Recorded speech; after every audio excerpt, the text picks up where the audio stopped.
interview 11, take 1. Yeah, cool.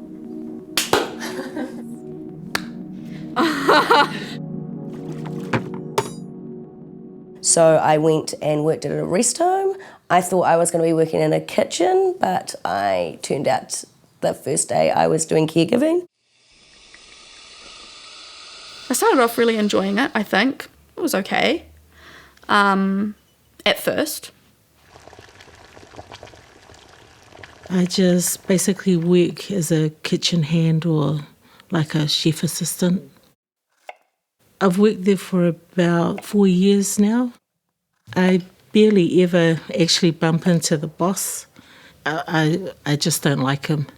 He's a bit of a dick. At work, you just don't use curse words. You just can't. At home, everything is shit. Or maybe I'll call him a shit. Yeah, totally. Okay, he's a real shit. You know how you have to have your hair tied up in a bun? I accidentally had it down. It was still tied up, but without the bun. This was once.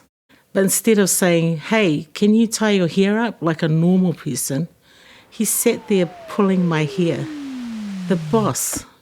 I thought about saying something to him, but I thought he'd just laugh it off. That's what he tends to do. It was my first day there, on my own. And he comes in, he was like a regular customer and he knew how he wanted his coffee and he expected everybody else to know how he wants it. He was like, this is what I want. And I was like, okay, do you want this with it? I asked him a couple of questions to make sure I got his coffee right. And he just like blew up at me because he was like, never have I been asked so many questions. And there's a queue behind him as well. You know, it's like you've got an audience for your fuck up. There's no listening going on, no acknowledgement of you as a person rather than you as coffee. So basically I got to work. I kind of knew that I was going to be doing something there, thought it was going to be doing kitchen stuff, wasn't, went into the nurse's station.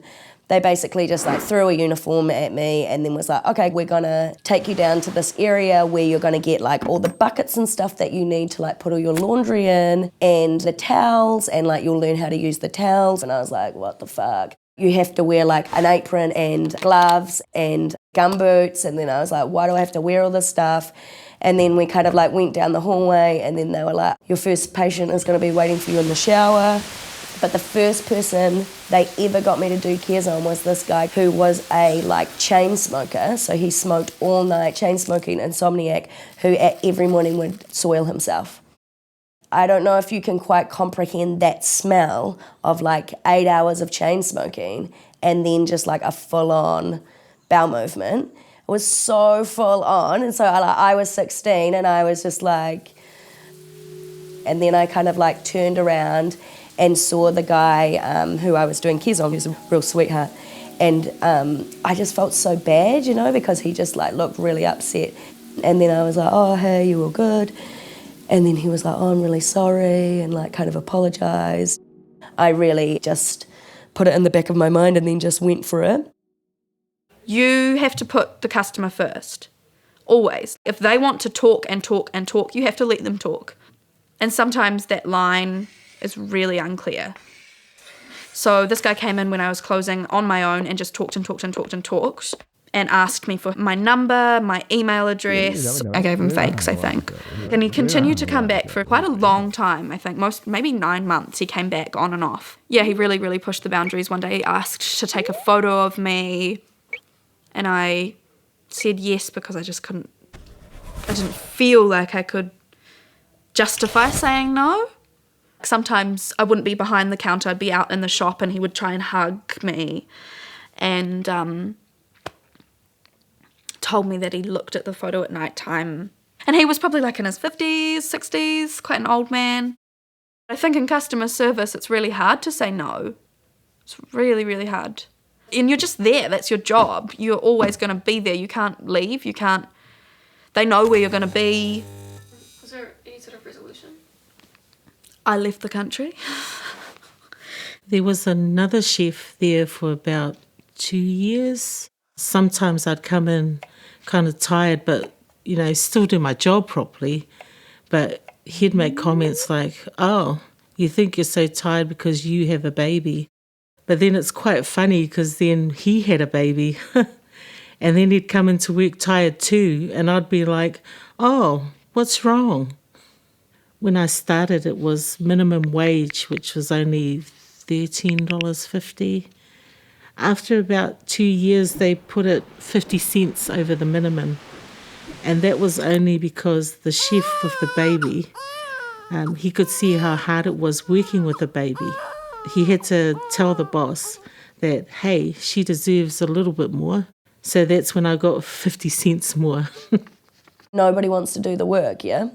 Because it's menial work. And like there's some places where you'll go and you'll have like 40 beds and then there's like 8 of you and you have to get everybody up and cleaned and dressed and ready for the day. And sometimes there'll be like 5 of you because like 3 people won't show up. When I started, which was like, 10, 15 years ago, I was like on $12.90 an hour. So, and then the highest that I ever got paid was like $17 an hour. It was the minimum wage, yeah. It was like $13.50 at the time. It was all just like really relaxed and there was no like, okay, and this sends you the contract. I still don't have a contract there. Do you want to tell me a little bit about your plans? Like in my recent future, soon to be future, I would like to apply for a support work job. I'm really into communities, how to best use community for everyone so everyone feels involved and included. I get quite a frustrating thing that keeps being said to me at work. It's, oh, you're still here.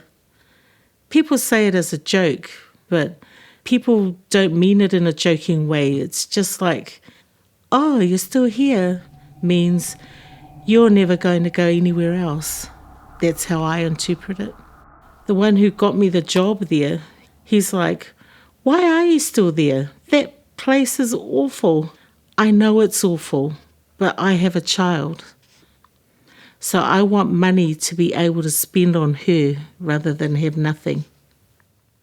I didn't want to go back to being a caregiver because by that stage, by the time I was 25, I think I had like maybe, helped like 15 people die. It wasn't until now that I've gone, okay, I actually have the personal strength now to tell this story because it's a story that needs to be told. And it's just not right. It's not right and it's not good. And something needs to change.